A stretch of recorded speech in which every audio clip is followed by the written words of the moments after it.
30 years ago. The second item on the ballot is our political culture. We believe that our focus should be building institutions, institutionalizing our governance, institutionalizing our politics, institutionalizing our accountability, and institutionalizing all the oversight responsibilities and our progress. What do I mean by this? On one side, we believe we must build our politics around political parties. We've painstakingly been part of building national political parties. I was a member of KANU when KANU was a national political party. I was a member of ODM when we built it as a national political party. I participated in building Jubilee as a national political party. Today, we have built the largest, most popular political party, the United Democratic Alliance, and we have built the largest, most popular political formation with our partners in NC and partners in Fort Kenya under the Kenya Kwanza Alliance. On the other side, many believe that politics should be built around personalities and personality outfits. The question I often am asked is, how will you succeed in your presidential campaign unless you have the support of Uhuru Kenyatta, or the next guy, or the next guy, oblivious of the fact that we have built the largest political party to many people. And that's the culture we need to deal with, is that the institution of a political party, they don't see the value of it. They see the personalities. And that's why the contest in this election is, on one side, we have the team that I belong to, the team that I lead. We believe that this contest should be framed around a national political party and a national political movement rather than on personalities and individuals. Number one, we believe that we should build our politics around an accountable executive and an accountable government with clear demarcations of the opposition and the government. Our competitors on the other side seem to have blurred lines between what is government and what is the opposition. The result which you see today in Kenya, there is no government and there is no opposition. Today in Kenya, you have a mongrel of a governance system. You don't know whether it is the government that is in the opposition or the opposition is the one that is in government. Today, the leader of the opposition is a project of the system and the deep state of government. And unfortunately, the leader of what is supposed to be the ruling party is actually a squatter, or is it a refugee, in the opposition party. So we have quite a situation. And it's because of that that we believe we must not build our politics around individuals. We must build our politics around institutions. If we had built our even engagements around political parties, we wouldn't have ended in the situation that Kenya is in today, where we have opposition members chairing government committees. We have the leader of government being the foremost supporter of the leader of opposition.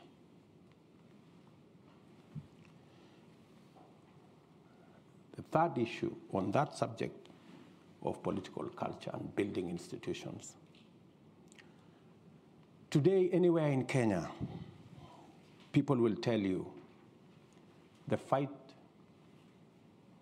apart from the oversight responsibility of the opposition over government being compromised because of the lack of institutionalization of our governance.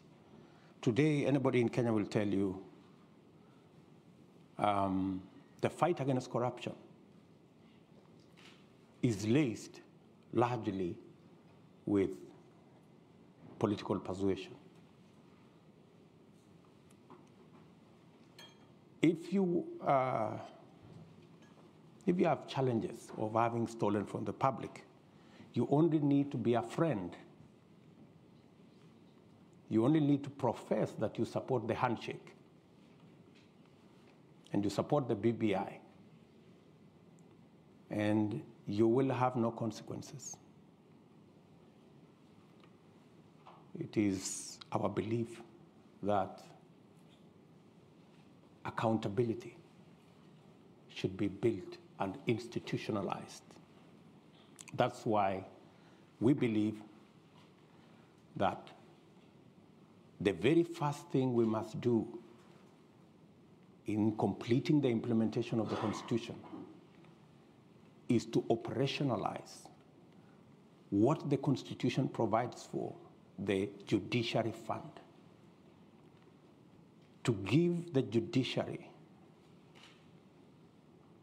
the capacity, the financial independence to be able to deploy their full potential in discharging their constitutional mandate of adjudicating on disputes, dealing with matters of accountability, dealing with matters of corruption, so that corruption cases do not take 10 years because the judiciary is undercapacitated, because they do not have the resources to hire the personnel, the magistrates, the judges, the software, the hardware, to be able to discharge their responsibility.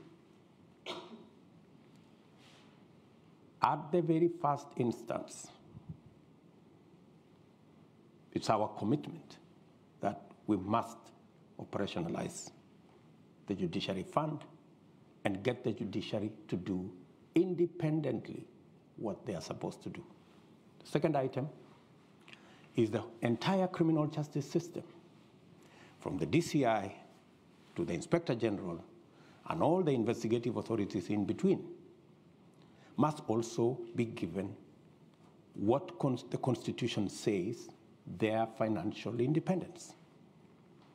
Today, the IG, the Inspector General, the DCI, they run independent offices, but they depend on the office of the president for their finances. They do not have financial independence. There is a common saying, he who pays the piper calls the tune. So if somebody else is paying, that's how they decide who you go after and who you don't go after. That's how they decide If you are on this side of the political divide, there are no resources to prosecute. And if you are on this other side of the divide, there are resources to prosecute. We believe the criminal justice system should be truly independent by not just having constitutional independence, but having financial independence to discharge their responsibility. Institutions, institutionalizing the fight against corruption, institutionalizing accountability, institutionalizing oversight. That way, we will be on the trajectory of getting Kenya where we want. So, what's on the ballot? Those of us who believe we should institutionalize our politics along political party lines, institutionalize accountability by having clear separation between the opposition and government, institutionalizing the fight or accountability by making sure that the judiciary is independent, the institution of the criminal justice system is independent, not just by constitution, but financial and operational independence as well, rather than build this around personalities who then become subjective and who then become biased, and we end up in the place we should not be. Finally, in the ballot, we have driven the economy right to the heart of this contest. And we are looking at democratizing the economy of Kenya. And that is why, with our partners in ANC and Ford Kenya, we have built an economic model around this election that gives us opportunity to expand and make sure that our economic model is inclusive. Make sure that the millions of our citizens who are today locked out of the economic cycle because they have no jobs, 4 million of our young people out of school, out of college, out of university, have no jobs, and it's not going to be business as usual. How are we going to do it differently? We're going to deliberately, and I could give examples later, deliberately invest in areas that are labor intensive, that create jobs, so that we can deal with the challenge of unemployment and create inclusivity. Number two, 80% of all our business is in the space of micro, small, and medium enterprise. We believe to create economic inclusion, this category, who suffer 3 challenges. They do not have legislation to protect their business. They have challenges in the environment in which they operate. And when I say in the environment in which they operate, even huge corporates in Kenya will tell you they have a wall of licenses, 10 licenses, 15 licenses that they have to suffer before they can get their business up and running. And finally, and this is especially for the micro and small enterprises, is the whole challenge of access to credit. It is really the elephant in that space. Let me give you an example. Because of the challenge of access to credit, we have a huge problem of predatory lenders. And because of predatory lenders, today, 15 million Kenyans are blacklisted on Credit Reference Bureau. 15 million Kenyans blacklisted is actually half our working population. That tells you there is a serious problem of access to credit. Many of these micro enterprises, research shows that many of them pay as high as 1,000% per year to access credit.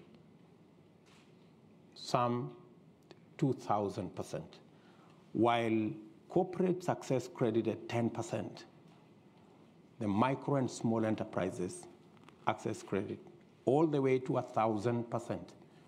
It's reasonably. These are enterprises that end up making $1, $2, maybe $3 on a good day.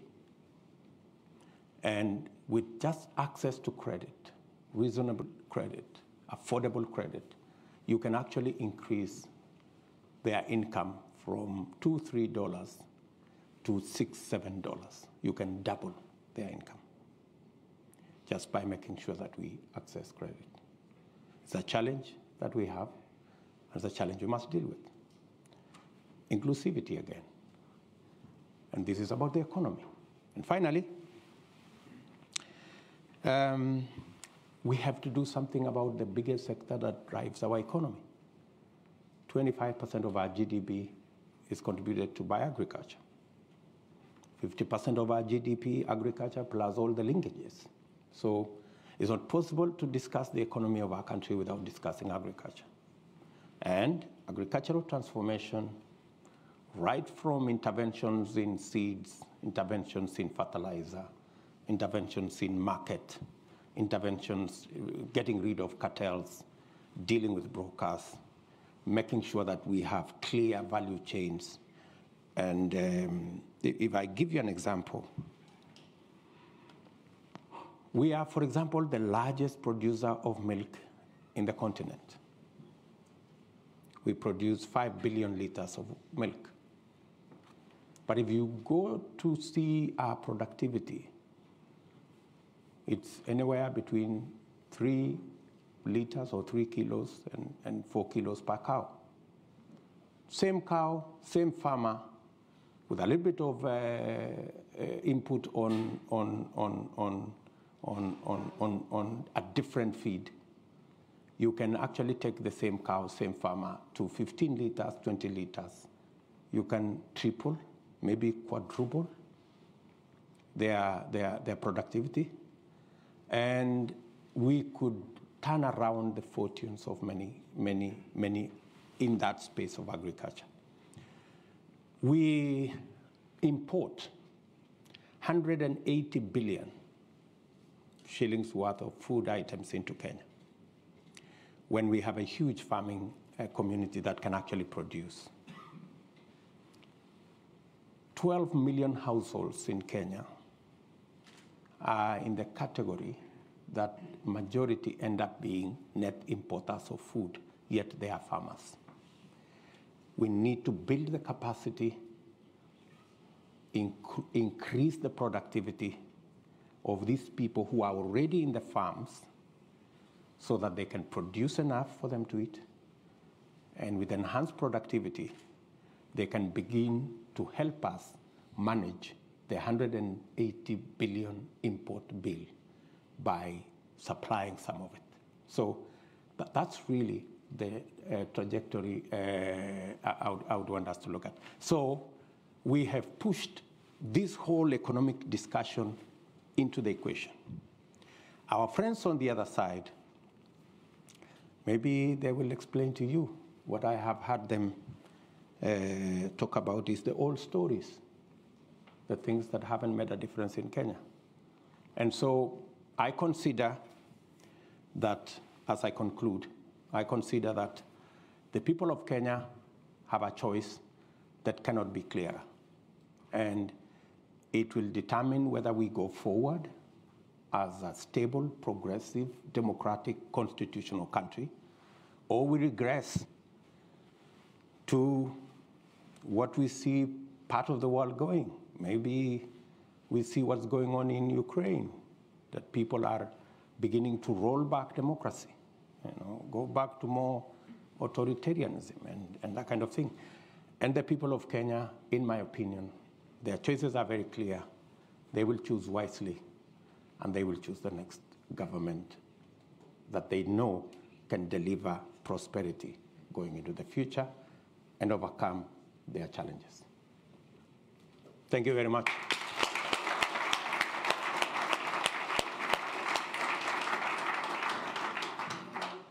So for those of you on Zoom, just a reminder, that was His Excellency Dr. William Ruto, Deputy President of Kenya, discussing the opportunities and the outlook for change arising from August's elections that are coming up in Kenya, and sharing his vision of a bottom-up economic model for Kenya's long-term prosperity.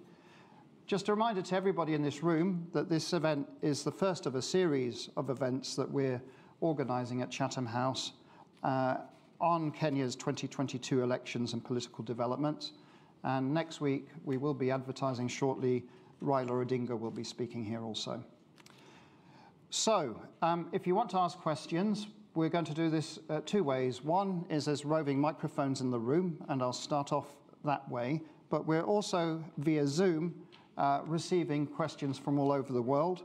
So if you want to ask a question and you're on Zoom, please use your Q&A box function to indicate that. And I will also see if I can invite some of those who are on Zoom to ask their questions verbally, but I'll also summarize some of those that are coming in. So again, we'll take 3 questions now from the hall, and the lady in the far left there, you, madam, please go ahead and ask your question.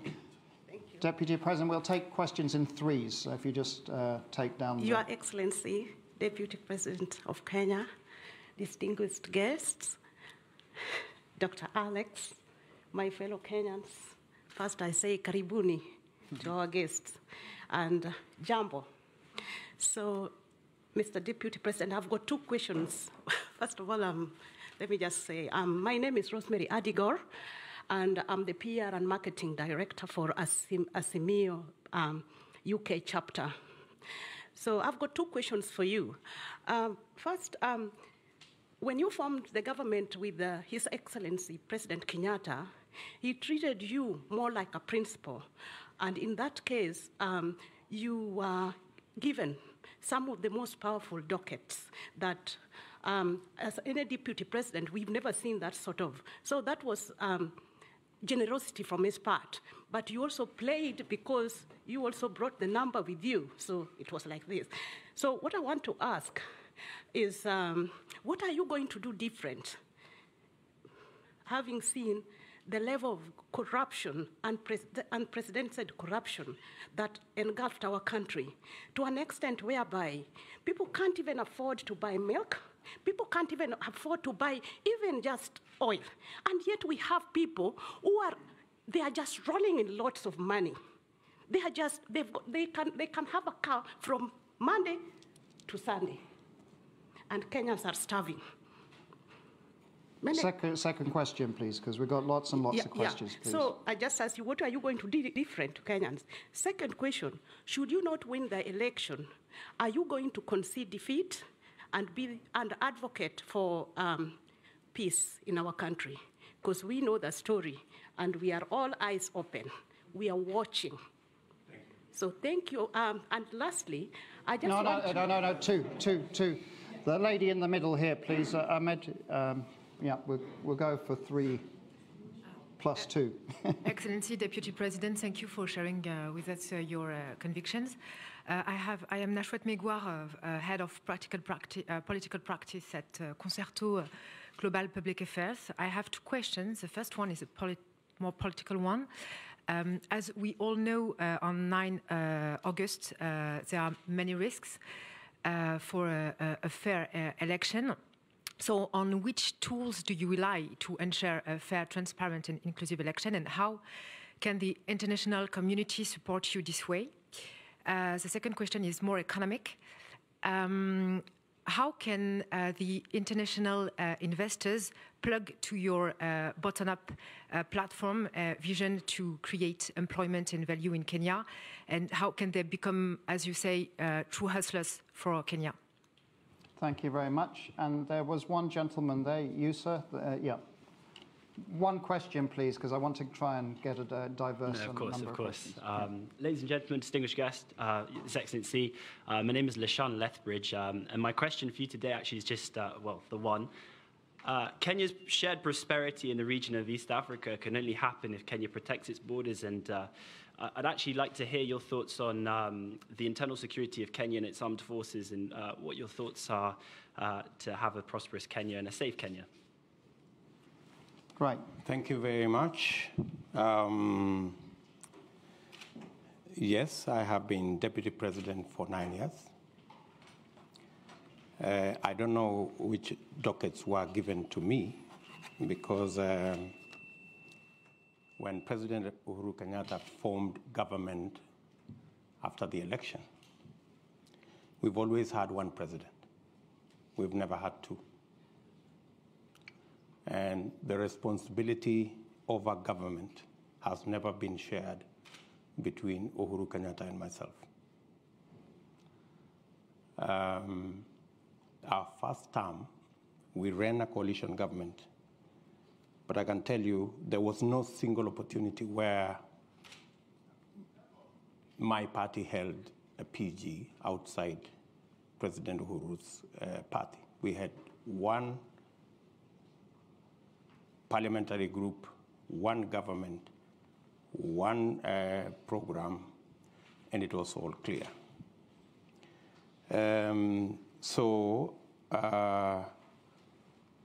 There were no dockets that were given to me. I didn't appoint no minister anywhere. Everybody was appointed by the President of Kenya. And the difference, maybe you could ask, is between our first term and our second term. In our first term, granted, I played my role as deputy president. The president assigned me many responsibilities, which I discharged with distinction from where I sit. And that is why, in our first term, we rolled out our plan to build the standard gauge railway. We have built 700 kilometers.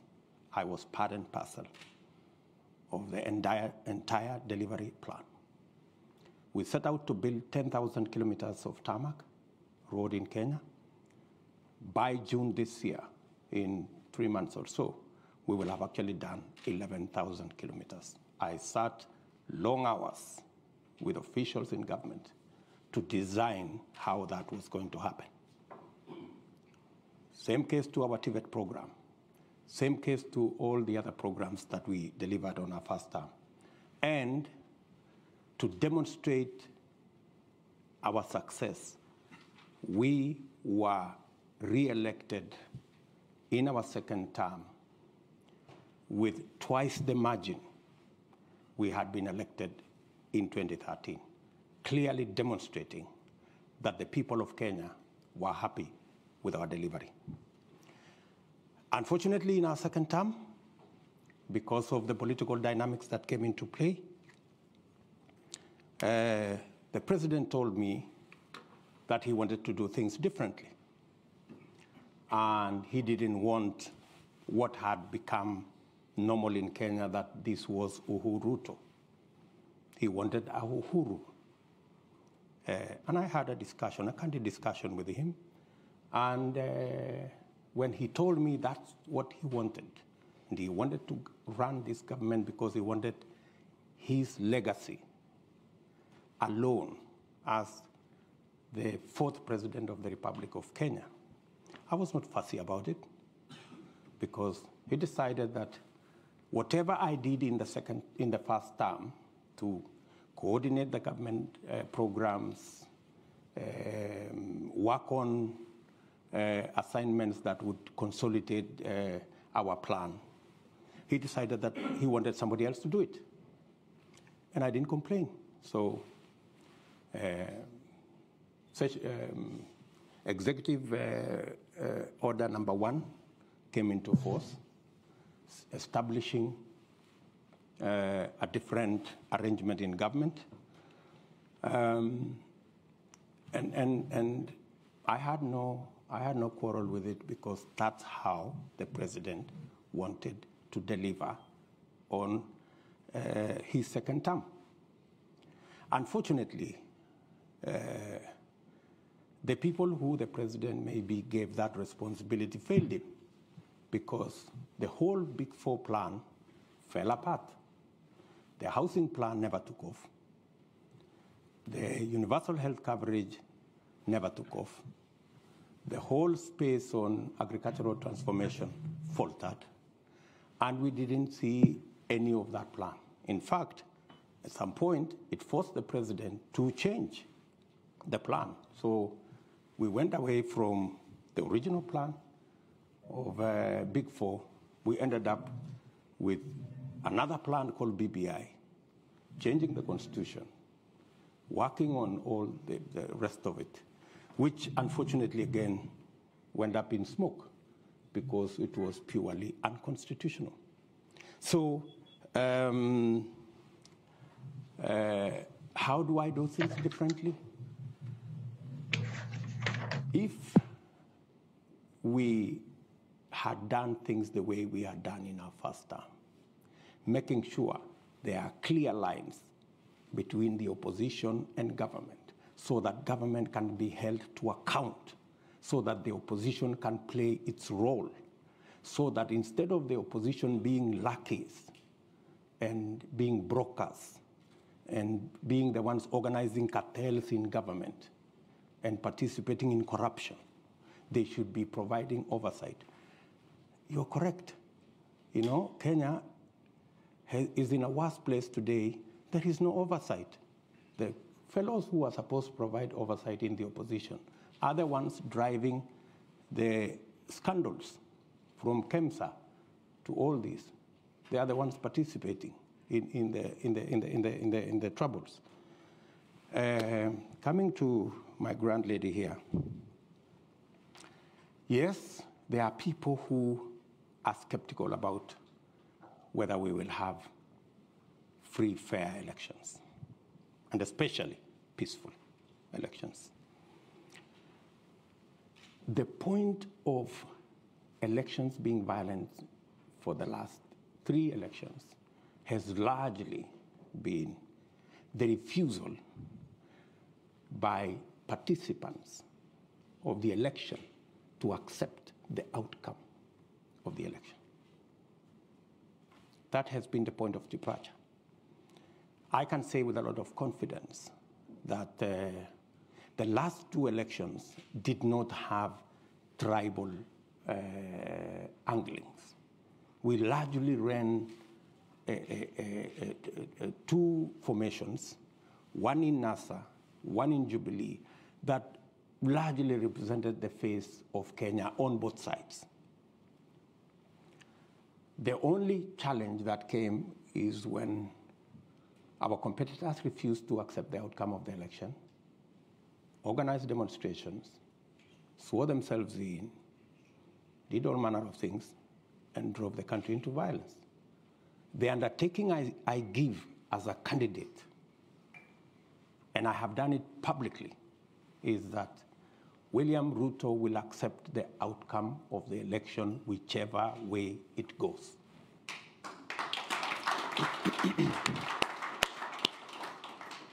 And I want all the other candidates to make the same commitment.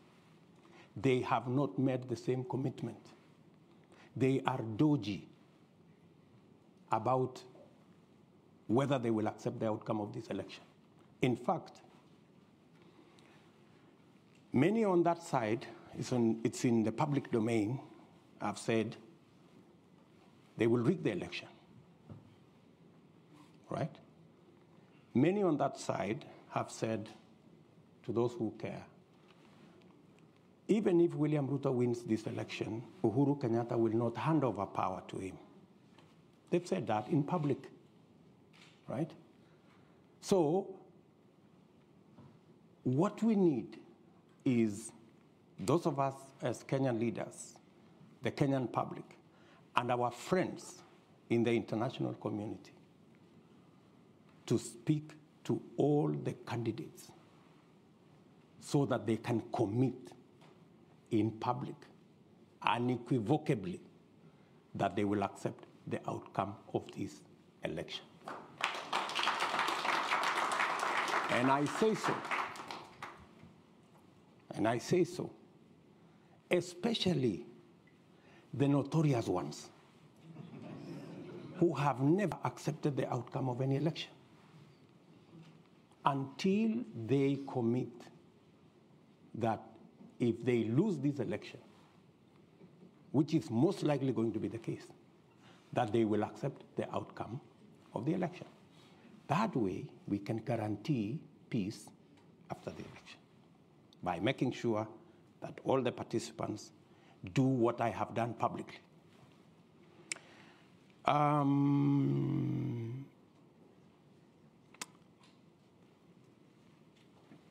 The gentleman has talked about the whole security situation. Part of my engagement let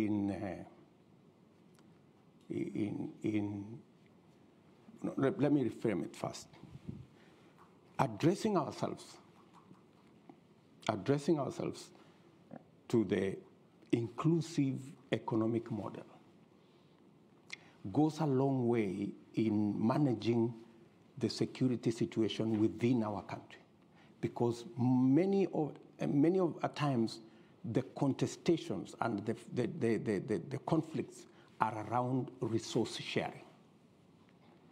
The sooner we address ourselves, increase the possibility of our pastoralists, make sure that we enable our pastoralists, enhance their productivity, enhance the productivity of our farming communities, build resilience, and make sure that we using the inclusive economic model, we carry everybody along. We will pacify the country within. And working with our development, with our international partners. And this is the discussion I was having with the State Department. And hopefully I will have that statement with the Minister for Defense and the Minister for Africa tomorrow here in the UK, is on how we can build on the partnership that exists at the moment to deal with violent extremism and to deal with the challenge of terrorism and to deal with the issues that are cross-border, how we can build that alliance around AMISOM, around the partnership we have to secure not just Kenya, but to secure the region so that we can make it available for investors and for partners to work with us in the progress of our country.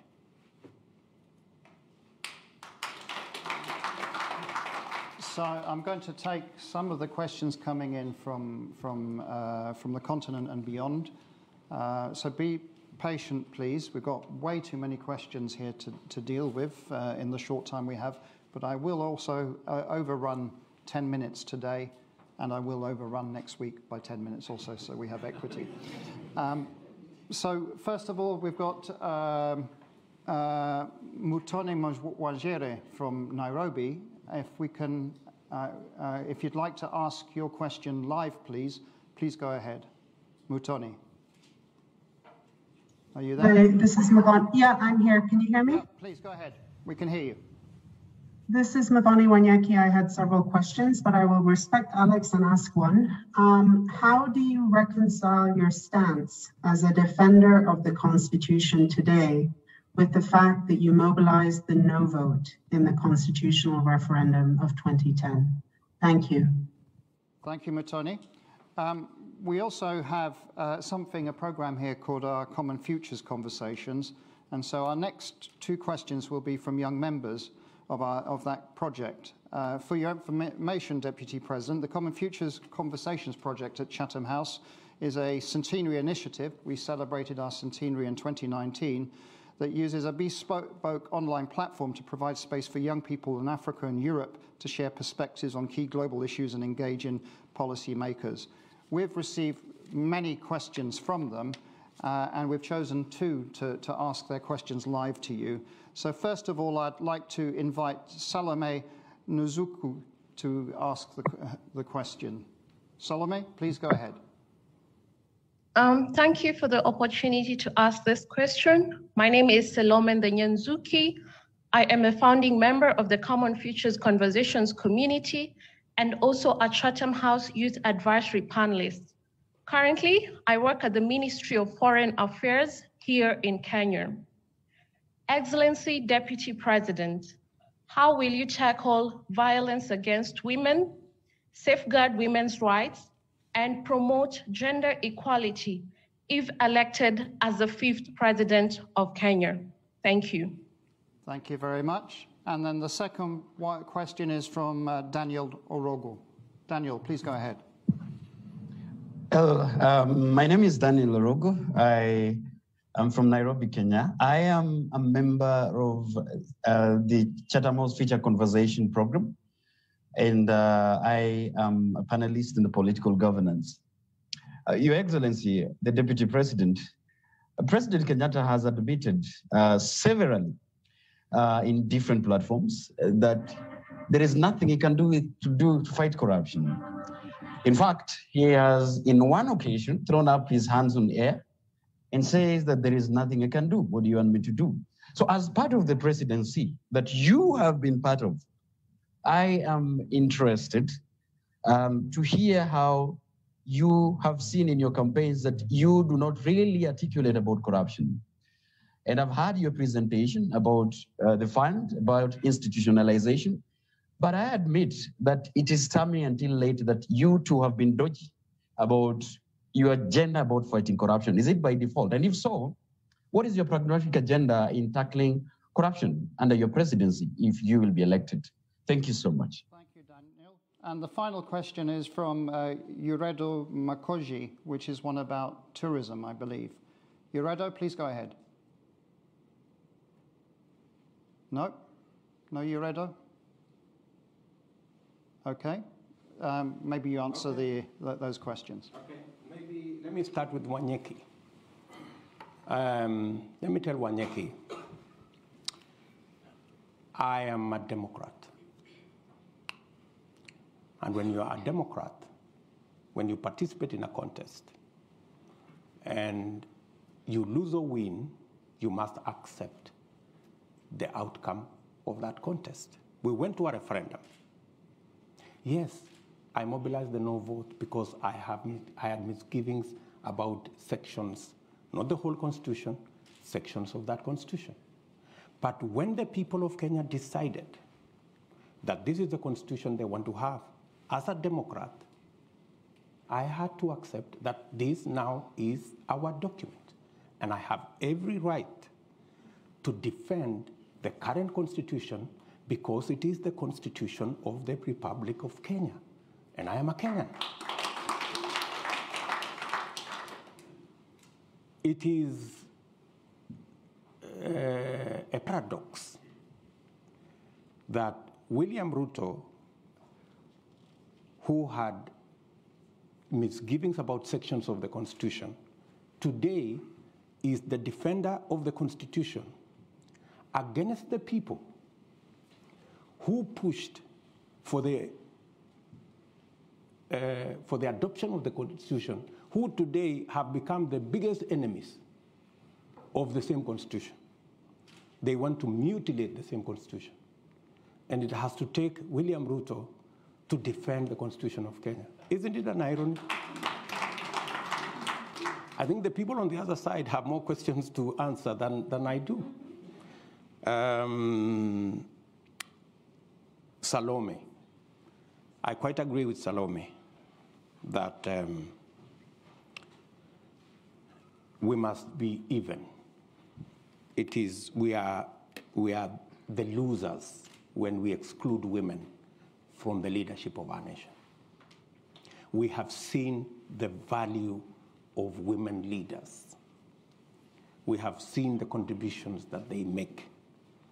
I have nominated no less than 4 women who have gone ahead to win elections because they've been given a chance to serve. So the more women, the more we provide opportunity for women to participate in leadership, the better for everybody. And that's why, even in the BBI process, I was against getting women from elected positions and making them nominees, of people, their friends, their relatives, their girlfriends, and all the rest of it. We must continuously provide a platform for women to be elected, for them to participate in elective politics. What are we doing? As a party, for every elective post, women pay for nominations half what men pay, as a rule. Number two, we have made it absolutely clear. It is in the rules of our party that any violence is an automatic ticket to disqualification, especially violence against women. So violence is a no-go zone in our party. Violence against women has the severest consequences because we need to provide the opportunity for women to participate in the leadership of our nation. And going forward, we will support the affirmative action components that ensures that representation progressively until we have parity on matters to do with gender becomes part of our equation until we get everybody the opportunity to be elected. David, I don't remember what David was asking. Can you remind me, David? Corruption. Yes, good. David was asking about the subject of corruption. And precisely, he's captured it very well, that there are so many people who pontificate about the fight against corruption. He said, President Kenyatta at some point said there was nothing he could do. I think that's a question he needs to direct to President Kenyatta. I would not throw up my hands that I have nothing to do. I have something to do. I need to get the criminal justice system to have its own financial independence, give them the capacity, the software, the human capital, the hardware to deal with corruption. I have said that I will roll out the judiciary fund to enable the judiciary to deal with accountability by providing them the human resource, the financial independence, the hardware and software to be able to adjudicate over matters and to deal with corruption cases expeditiously. Part of the lethargy around corruption is because it takes 10 years for a corruption case to be dealt with. Why? Because the whole investigation chain is lethargic, and the judiciary do not have the capacity to fast track because they are constrained financially, because we haven't made it possible for them to have that capacity to deal with matters to do with corruption. I have been very clear in my mind as to why the fight against corruption is top on our priority by institutionalizing the fight against corruption. And it is not going to be something personal between me and my friends or my enemies. It is something between the criminals and the law. And in my very honest opinion, the rest of the people who are giving us long lectures about corruption, it is public knowledge in Kenya that there are people who run a laundry to clean, corrupt people. If you are a corrupt person, you just need to pass through some office, pay some small stipend, and all of a sudden you are a clean person, you have no case to answer. I don't think that's what fighting corruption is all about. I don't think personalizing the fight against corruption so that it is me versus my enemies, that's not how to fight corruption. The way to fight corruption is to build the institutions that can independently deal with the challenge of corruption. One final thing. Willie Mutunga, our former Chief Justice, when he left office, he said the one thing that he was very happy about is that the telephone line never rang with a call from State House. In 4 years that he was Chief Justice, not one day. It never rang. And he was very proud of it. Because that's how to keep the independence of institutions and to make sure that every institution does its job. And that's the essence of why the Constitution set up independent institutions to deal with weighty matters like oversight, accountability, and the whole criminal justice system. Okay, too many hands for the time we've got. Sir, you've had your hand up almost all the way through, so that might be that it's your lucky moment because it's such a strong arm, but you have to be quick, yeah? Just one question sharp. Please go ahead. Thank you. The Deputy President, my question to you, and this is to be fair to your competitors, it's not that they don't have an agenda. They have a very potent agenda. And to quote Abraham Lincoln, when America was at the point of dissolution, made a very great speech about a house divided against itself cannot stand.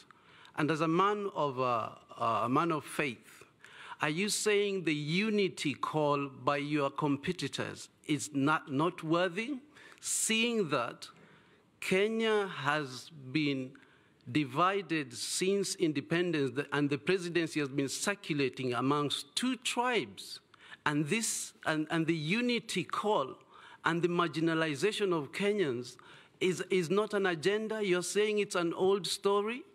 I really want to hear what you would respond to that. Thank you. Thank you very much. The lady in the middle just here. Yes, please. It's coming. Yep, your opportunity. Thank you very much. My name is Karen Juguna. I am a midwife here in the UK. I trained and practice here. And my question is around health. Women's health and sexual reproductive health is an issue that's close to my heart.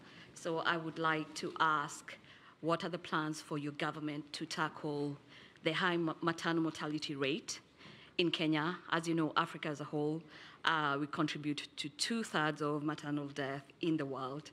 And Kenya has its fair share. And also to ask what your opinion is in terms of legalizing abortion, which is one of the highest contributors of maternal mortality, and how we can evolve these conversations that are very emotive and also very driven by our faith. But as a profession, putting my professional hat on, I think that we need to have this discussion. Women need to have choice, and also look at ways in how we can prevent women from dying from preventable causes. I know there's a lot of work that has been done by the Beyond Zero campaign, and it would be interesting to see how you can, what are your plans in terms of building on that and ensuring that no woman should die from preventable causes in childbirth. Thank you very much. And then the last question, and here's the gentleman there with the blue checkered top. Yeah, you, sir.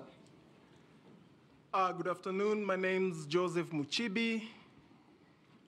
Ladies and gentlemen, Your Excellency, welcome to London. First question. One question, please. We've got no more time than that. One. Okay. Painstakingly has been a dominant word that you've used in explaining your role in political parties. Again, painstakingly, you formed the UDA. Political parties, ideally, are supposed to be the forum upon which public participation is effected for real politics to make sense. I feel for you, and I really feel let down because of how Jubilee tumbled. Because I had a lot of hope, expectation that Kenya was going to have a binary political competition point where ideas were going to be about Jubilee and NASA. That down the drain, back to the tribal fiefdoms that are being created. Now the question is, you are on record as having formed or led the United Republican Party, URP. You stand on that podium and acclaim yourself a Democrat. So there is the Republican and the Democrat you. So now, Republican basically comes from republic, we the people. Democrat is about majority, minority having their say, having their way. Very clear definitions. I like to be very clear with how I define my questions and how I frame my issues. Now, the problem in Kenya is, or as it is, the parties as we have them are operating at the behest of the political leaders, briefcase parties, owners of parties. People do not have, because recently in one of the NDCs, a list came and names were mentioned and the question was put to the floor, yes, nays, yes, have their day, elections. Really? So now what commitment do we have from you that the party you're forming, the UDA, will be about elections and not people serving at your behest? Then, Mr. Sorry, Your Excellency. sorry. That's enough. We don't have any more time. No way. Yeah, okay. Deputy President, I've just got a few cluster of questions here, which I'm just going to summarize. Why don't I answer these ones first, and then you okay, and then we'll have that. So go ahead, okay. And then we'll do one final round. We can meet later. My good brother, I didn't get his name at the back, says, am I dismissing the calls of unity? By no means, no, I'm not dismissing the calls of unity. I just want a bit of honesty and decency around those calls. When we went and we were told that we were having the handshake and it was about the unity of the country, it later turned out that it was a conspiracy. It wasn't genuine. You know, what happened? There was no unity. There was no building bridge. There was nothing. What happened? The handshake destroyed Jubilee, the ruling party. The handshake destroyed NASA, the opposition coalition. The handshake destroyed our Big Four plan. We couldn't implement it. The handshake destroyed government as we knew it. There was no government. There was no opposition. We ended up in a conundrum that nobody knew who was in the opposition. So, as we call for unity, is it the unity of the leaders or is it the unity of the people? It is way different, because there is a push by our competitors that the unity they understand is that if you have 3, 4, 5 leaders from their communities deciding to work together, that is unity, and every Kenyan should be satisfied with it. We hold a different view. We believe that the unity of the nation will be built around getting everybody included. The inclusion, the political inclusion. That's why we are building a national political movement. That's why we are building a national political party. That's why we and our competitors and our friends, we are building a national political formation. Economic inclusion. It's not that when a leader has occupied an office, he has occupied an office on behalf of his community. No. It is the economic inclusion that will create the unity of the nation. And to speak to you directly,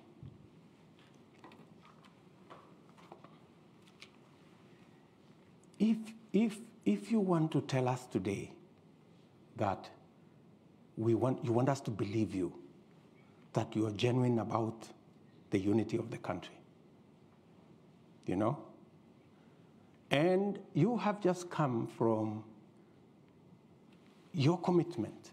You said, this is my commitment, this is my word as a leader. You've walked away from it. In fact, I consider the so-called unity, you know, people running away from their commitments, people running away from what they have committed to other leaders. And if you can lie, if you can cheat, if you can betray a fellow leader, what will you do to the people of Kenya? Huh? So, I mean, really, we have to be honest about this thing, you know, and that's we must speak candidly as Kenyans to these issues. Let's not gloss over big words, or, you know, unity of the country, second liberation, Mandela moment. No, I mean, this is all nonsense. I'm sorry. I mean, we really must speak to the real issues that bring people together. Health. Health is a very big issue. In fact, it's just that he squeezed time out of me. That's one thing that is at the heart of this conversation. We had a whole program on universal health. Unfortunately, we couldn't deal with it because we ended up chasing the BBI stories and the rest of it. So, what is our plan? We managed this year, in fact, three months ago, we managed to pass the changes to the law to make it possible for us to re-engineer the whole health space and make it possible for us to get to universal health coverage that carries with it your concerns on how women access health and how the citizens of Kenya access health. We now have the law that will give us a graduated contribution mechanism where people earning 6 figures like myself can pay more, and the people down the pyramid can pay less.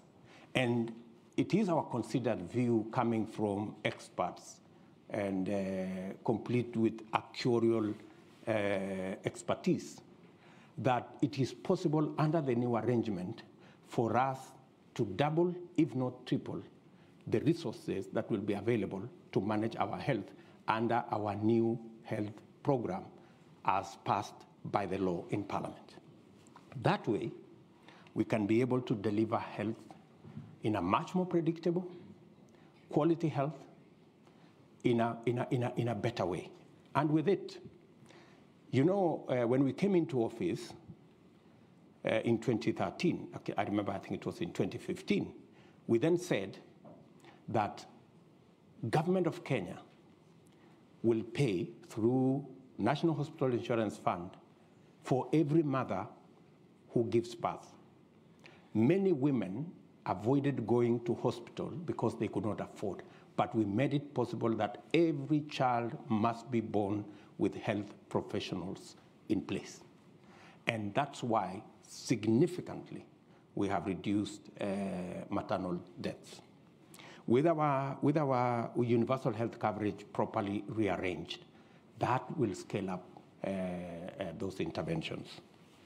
On matters to do with abortion, the law is very clear in Kenya until it is changed that if the health or the well-being or the survival of the mother is in jeopardy, doctors are legally given the permission to save the life of the mother. So that the provision on where life is in danger is already captured by our law. Maybe then, unless you're talking about something much more progressive, then that's another discussion. Kenya is a democratic country. We will have a conversation. And when we get to that place where we make that decision, then we will implement it in whatever fashion that the law will provide at that point in time. Mushibi, sorry. Yeah. On what guarantees do we have to make sure that we are not transiting from this party and the parties are not democratic and that kind of thing? I am the biggest loser when it came to the collapse of Jubilee. I had invested, the same way I see that passion in you, I had invested a lot of emotion, a lot of effort in building the Jubilee Party. Unfortunately, we tried. The members of my team who are sitting here, who are members of Jubilee, know that I was the last person to accept that we move out of Jubilee. I was the last person. They are here, they are seated in this table. I was the last person. Everybody else had come to the conclusion that Jubilee cannot be saved. We have to get out because this Jubilee has been taken hostage by people who did not want us to have a platform to be able to prosecute a national agenda. And when there was no option, we left. But the flip side is that we ended up with a much more popular party than Jubilee. We ended up with people even who were not in Jubilee joining us. Some of them from other political parties, some of them even from ODM. We even have members of ODM who are sitting in this audience today who have joined us in UDA. So that's what it is. So I quite, the same way you sympathize with me, I also sympathize with you because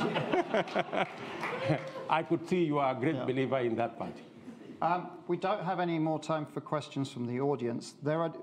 This is the Royal Institute of International Affairs, so there are two questions that I've got from Joel Keefe and also from Amitav. One is, if you're president, what's your position on the East African community? How are you going to get unity on it? And do you have a vision for common currency? And the second question was about what's going on in Ethiopia. How worried are you for Kenya? Those are the two questions.